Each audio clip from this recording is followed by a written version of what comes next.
to get on to one of the... I'm disappointed. You know, I am so disappointed. A couple of days, maybe a week ago or so, I made a video saying, this is it. This is something we can all get behind. This is something that fans from both sides can get behind. Okay? From people that like Zack Snyder to people that don't. Right? And because we can all get together and celebrate the fact that we are getting more Justice League. That the fandom from around the world came together in one message today to defend a director who at a time in his own personal life was going through one of the hardest things any human being can go through, which was a loss of a daughter. This campaign came together so that that this man's work, passion and love can be seen and not put in a little documentary 20 years from now when most of these hating groups have disappeared or moved on, that an older generation and the next generation could actually start to appreciate this film thanks to the movement of this. And by the release of this film, we are getting our heroes back together. The film that came out was a flop. That was an answer. The Justice League was an answer to those people that somehow had a beef with Zack Snyder. It done bad. Can you see where all your hatred went to? Now, we might not like stuff, right? Our own selves may not like movies that come out or people that run or whatnot. Well, that is down to us, right? I don't go out and when I tell somebody, you know, oh, I don't like it, I think it's rubbish, for me anyway. And if that other person likes it or loves it, that's fine. That's his opinion. You know, that's his opinion. He's entitled to like and support that sort of movie, but leave me out of it. That's what it's about. But then you have what you call trolls. Trolls are beings that, sadly enough, we give power to. And even though I have not watched it, I've heard his name being mentioned quite a lot. And it's frustrating that he's been releasing these videos after the announcement, when we thought that all the hatred, and even Henry Cavill had said that there is two camps. And I am appalled at people that follow these sort of trolls. I'm not saying if he's I'm not saying, I believe in people out there that can that are much better than people that just put people down just for the sheer pleasure, or put people down so that their viewing figures can go up. And if that's what drives you, then seriously, no wonder the world is in chaos. By viewing these people, by subscribing to these people, then you are promoting that sort of hatred. And to be honest, that's what throws me. And I want to show you a video that I used on my page when I was defending Zack, and I would love to hear what she's doing just now.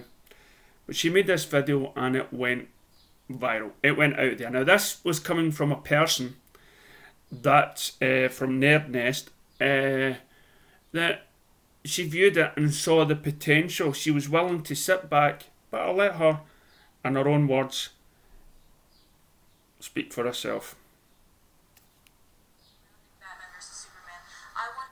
In the midst of controversy and heaps of negative critic reviews surrounding Batman vs. Superman, I wanted to take the opportunity to say something that I feel needs to be said.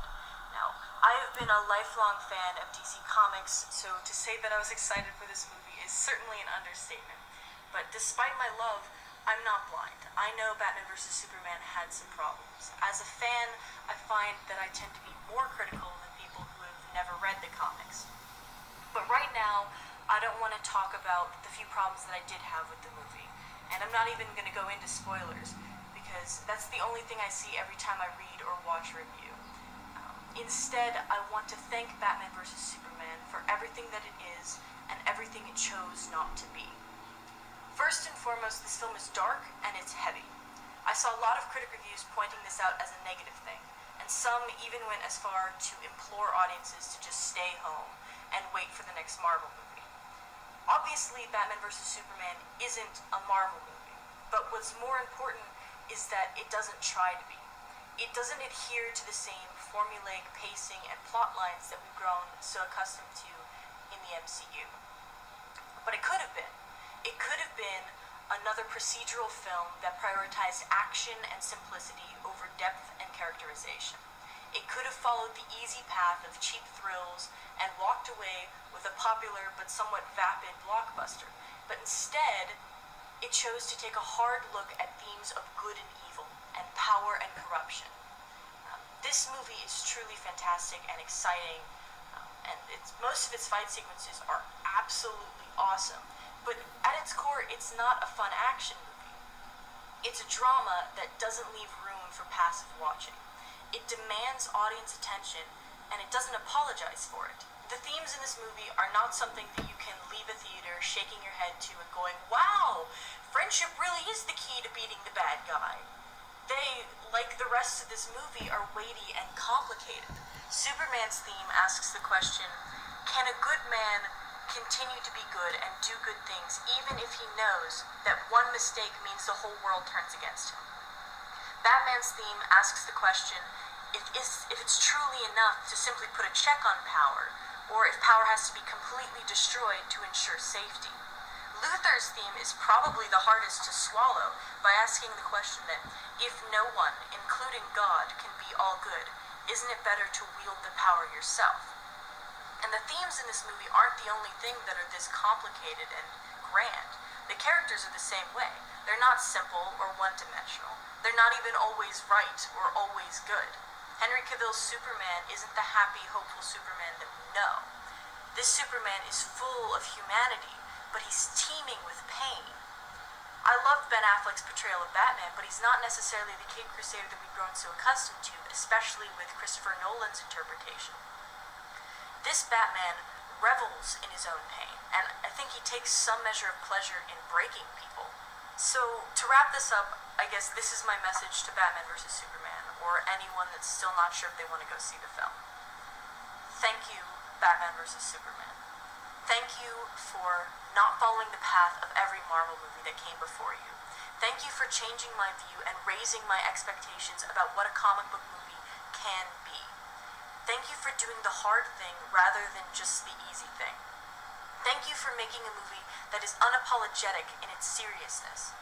And mostly, thank you for showing me these characters at their lowest point and letting me watch them rise out of their individual darkness together. Wow. Now, I used that, and for me, that is journalism. And that you can, I mean, that's well scripted, isn't it? For me, that's somebody that's just seen, Batman versus Superman, the theatrical cut, and she's probably seen the appalled comments that we made, but instead of posting a video of hate, instead of just posting comments of her,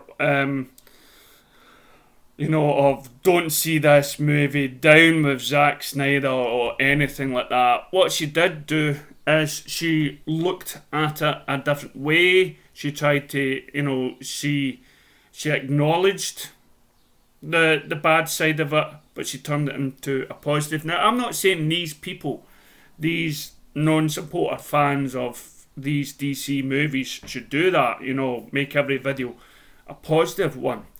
but not when you're going out and putting down people's dreams, people's money that they put forward to release this film. This is totally in a different ball game. When you can't be happy for another person's passion or fan to come out from people around the world, no, you would rather still constantly put it down. I don't even believe this person's read a comic. Or that the fact that if he's complaining about a Zack Snyder's universe being so-called dark, then he himself is a dark person by putting all these trolls out. So I would ask anybody, I mean, my YouTube channel only goes to a couple of people every now and again, so I'm not really speaking to a mass. I'm probably just speaking to you.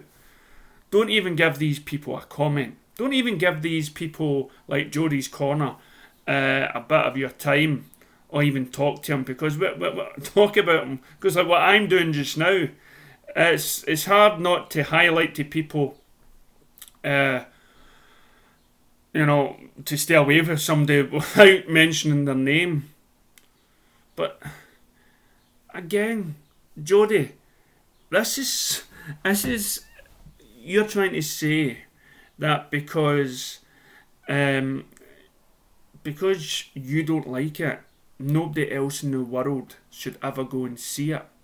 Nobody in the world, people's hard-earned cash that went into supporting a man whose family had basically crumbled while studios kept on hacking at him until there was nothing. You still, and when he gets a wee bit of, here's my film that I want to give to you, love it, hate it, thank you very much, it means so much to me and my wife and everybody involved, to the actors, directors, production people behind the sets who had worked on this, actors who had wanted this, and Affleck who walked away, Ray Fisher who was basically small parts kind of crumbled. You don't want to see them benefit? Then you're nothing but a troll. You're somebody that likes the negative side, and I am surprised you have no, I'm not surprised. I feel sorry for this world that people like Jody's Corner has somewhat 4 million people following him. It's up to you guys and girls out there to, do what you want. But there's probably 4 million people that's following him that's making comments about how bad he is. But that's still giving him money in his pockets. That's still giving him the figures. That's him becoming more famous than ever because he's been outlandish and bad, and it might all just be an act. So, what happened recently? As I say, I keep making videos, right, and I keep on putting videos that I made back and back and back. So new news becomes old news. So, talking about Henry Cavill was in an interview with Variety Actors on Actors, and he was talking to Patrick Stewart. And on that video, he talks about Superman. I'll try to get it here. Hold on a wee second. Sorry, I haven't prepared because it's wanting me to. Right, so I'll come back to Henry Cavill. What I'll do just now is this guy here, Matthew Miranda, right, on Vero. He was talking about the artwork and painting and how maybe Zack Snyder again may have predicted, may have put clues in the background, meaning he doesn't just put anything in the background that doesn't mean anything. So that famous picture in Lex Luthor's office, what he goes and says is this: I was reading Paradise Lost the other day, as one does, and it occurred to me that the oil painting and BVS share the same similarities. I began to approach this with very analytical perspective and hope to create some connection to its importance to Superman's Kryptonian heritage. The poem Paradise Lost by John Milton is told in the medias res, which is the middle of and illustrates the classic motif of good versus evil. What is interesting is the parallel to Man of Steel and how that film begins in mid-res, which was the fall of Krypton. We come to the painting in BVS where Lex Luthor is talking its importance and how the painting should be turned upside down, referencing that angels are the demons. This also illustrates Lex' fall from humanity and similar to being corrupted by his own self-ambition due to his child upbringing.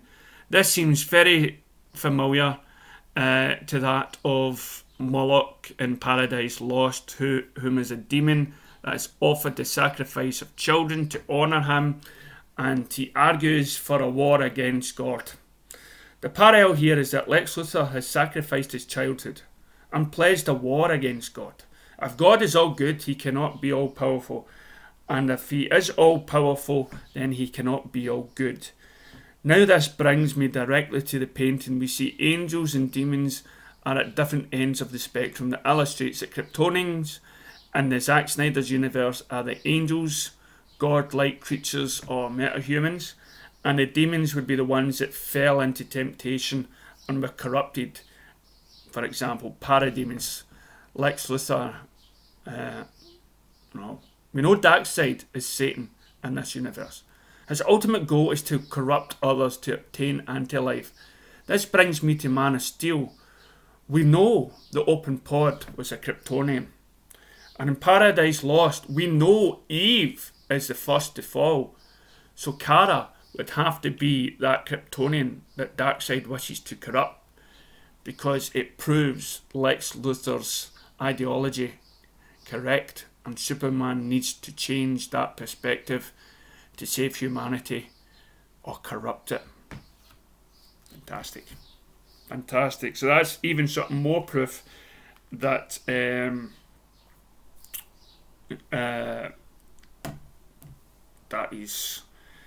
it could point to Supergirl being that sort of Eve.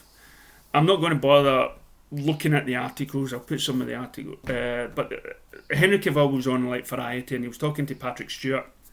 So in Patrick Stewart, they were talking about him being the role of Superman. So in short, he was saying it has been a dream role because it's one of these characters that you play on screen and off screen, because when you're walking down the street, you're no longer Henry Cavill. You're Superman to loads of generation, and you're posting out these positive vibes to everyone and stuff, and you're promoting good hope and everything else. And it's one of these characters that I would love to remember that, and I think Patrick Stewart could probably empathise with him. If you're a Star Trek captain and everything else, you're no longer that person. You're going to be remembered to be this great leader in these films or great hero. So that is something he's always wanted to be, and he will always campaign for it. The sad thing about Henry Cavill though is, he promotes and I love Henry Cavill, long may he be Superman, but through his lack of helping Zack, and as I've said before, he has to watch what he says. I get that, sitting on the fence, but then you get Jason Momoa and Ben Affleck who comes forward and helps Zack Snyder and promote. And we all know that Henry Cavill had a wee bit of a different opinion in how he should play Superman. Also, in that interview, he talks about the Snyder Cut, and I wish they would stop calling it the Snyder Cut. And he basically he couldn't really talk about it. And he says, it's a film, and through fans they want to release this movie, and he kind of gave the impression, and he wasn't really talking about it that much, and it was like he was just saying, it's like he's not really in the movie, which we sort of know because because as we know he rises, but again he's not the Superman, so maybe that's the way he's not somehow promoting this Snyder Cut film or something like that. You know, he's still staying on the fence, and I would rather if Henry Cavill became a wee bit more like the other part of Superman, which is, you know, steadfast and truthful and does what he believes is right. And so I'm still a wee bit thingy about Henry. It's the other bit of news that came out was like Patty Jenkins came out and she was talking about hitting the pause button on the Wonder Woman movie, and she wants to reflect on what's happening in the world just now. So like the third Wonder Woman movie is taking part just now, and to be honest, I don't know how I feel about that, because, you know, it's all well and said you want to make a film that's relevant and talk about the virus, and it's like another September 11th poster when you get the superheroes and they're talking about the towers. You know, they're standing in front of the towers, and the firemen and the policemen are all working while the superheroes stand back and watch. So I don't really know if she should even bother including the virus or hitting a pause button or trying to tell us another morality tale by the film. I mean, it's all good about moralities and heroes trying to put out a positive message, but then you're cutting so close to the SJWs, which is trying to teach us what we should be doing in our lives. So there's a wee bit of hesitant stuff there with me. So I don't know. I really don't think you should wait, you know, because also you've got that Black Matters thing. So, I mean, that Black Matters also happened in the past. So Patty Jenkins could have done that during the World War One epic in Wonder Woman, and she could have done that in the 80s or made it in the 70s if she wants to go down that way. But again, we're living in this weird society where everything's sort of dictating to us, and I think superhero films should be something where it's fantasy and it's, you know, tell a fantasy story with morals in it, but don't make something that's a wee bit close to home. You're playing a dangerous game there. But I could be overthinking it. There's wee sneak peeks of Cheetah that's came out. I'm not even going to Google it. I'm not going to ding with it. I'm looking forward to the movie. And please, on the final note, just, as I say, don't give these people any credit. Don't give these people worth a watch. We're living in a world just now that's turned upside down, and the last thing we need is to listen to nutters like Jody's Corner or trolls or anything like that. So, catch you next time. And leave your comments and thoughts and ideas below.